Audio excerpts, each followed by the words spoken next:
I read your book and I wanted to know, is there really a spirituality in Abrahamic religion?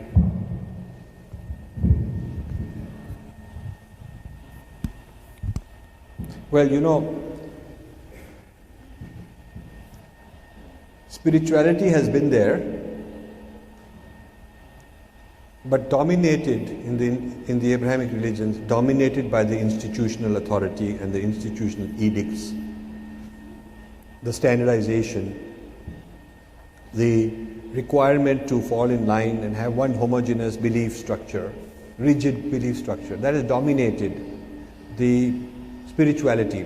Spirituality would mean, I am, in the Indian sense, spirituality would mean I don't need an institution, I don't need an authority.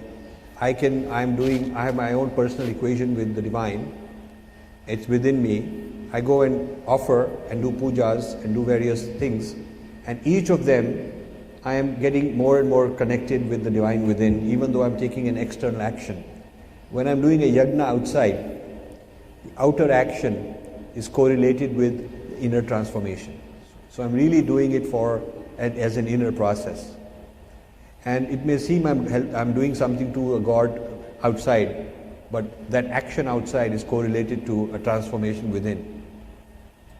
So this true spirituality would dilute the power of institutional mechanisms like church. So they have a real problem. They want to, on the one hand, be very politically correct, and they want to be very trendy. They know that this trend is powerful, yoga is powerful, but they also know that if you go to too advanced a yoga, you don't need the church anymore. They know that. So they have a hard time dismissing these things because the consumer walks away. The church member walks away when you say don't do these things, because these things are very fashionable, and these are Indian influence from the 60s, the hippies, they are kind of Indian influence.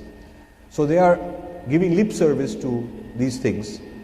But I have a big debate going on with scholars from the church and theologians and pastors to get them to define what they mean by this spirituality and how does it fit into things which are very history-centric, very dogmatic. Are they willing to give that up? And they're not. So there is a double-sidedness to that.